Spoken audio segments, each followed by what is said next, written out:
দর্শক দেখুন, এসআইআর যে ফর্ম, এসআইআর থেকে বাদ দেওয়া হয়েছে ইনসাফ টিভির কর্ণধর দেলোয়ার ইসলাম। অর্থাৎ এসআইআর এর যে ফর্ম ছিল সেখানে আমরা ফর্ম ফিল আপ করেছিলাম, সেখান থেকে আমার নাম বাদ দেওয়া হয়েছে। দেখুন, কয়েক ঘন্টা আগে আমার কাছে আমার বিএলওর তরফ থেকে আমার কাছে এই স্ক্রিনশটটি আসে যে আপনাকে এসআইআর এর থেকে বাদ দেওয়া হয়েছে। মানে এই যে কেন্দ্র সরকার তার যে বঞ্চনা, সেটা নিয়ে বারবার আমরা আলোচনা করেছি এবং রাজ্যের যে ভূমিকা রয়েছে এসআইআর নিয়ে সেদিকেও আমরা আলোচনা করেছি।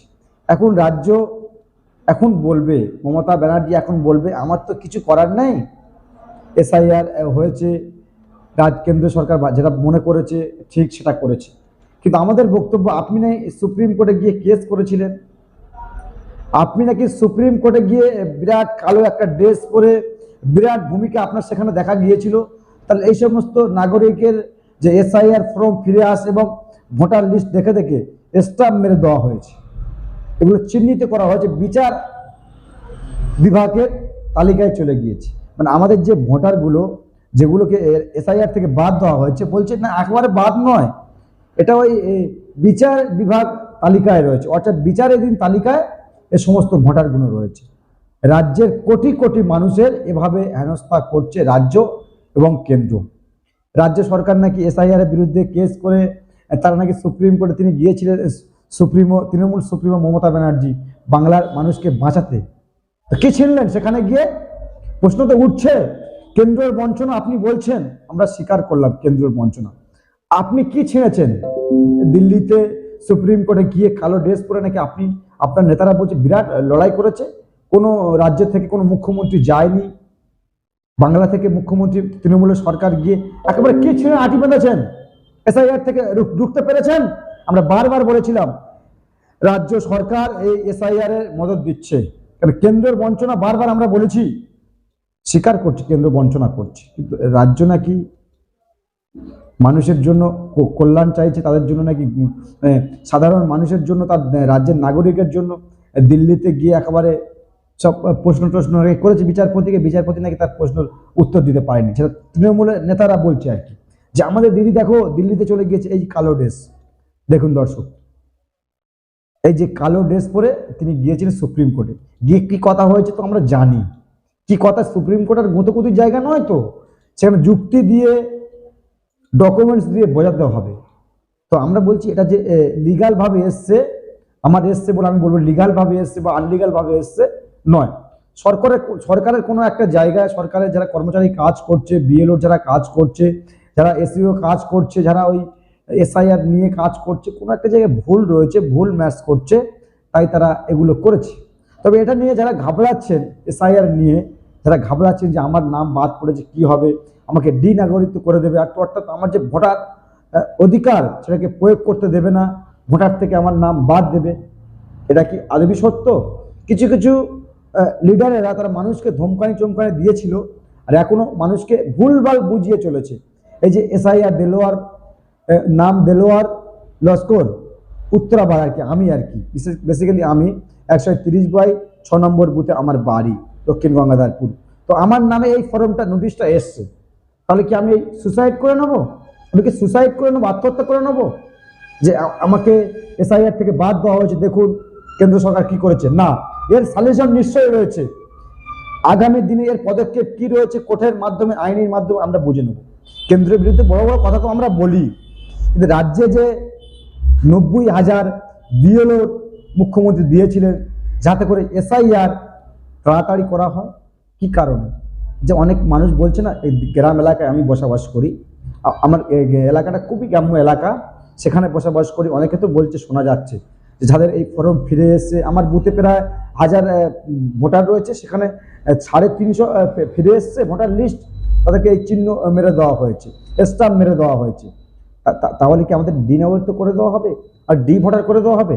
না, এটা কোনোদিন সম্ভব নয়। কেন্দ্র চাইলেও এটা করতে পারবে না, আর করাটা সম্ভব নয়। কোনো একটা ভুল, সারা প্রক্রিয়ার এসআইআর প্রক্রিয়াটা কিন্তু ওই এআই দিয়ে করা হচ্ছে, এআই দিয়ে করা হচ্ছে, অর্থাৎ অ্যালগোরিদম দিয়ে করা হচ্ছে। সেখানে বাই মিস্টেক থেকে যেতে পারে, মিস্টেক হতে পারে, কেন্দ্র সরকারের মিস্টেক হতে পারে।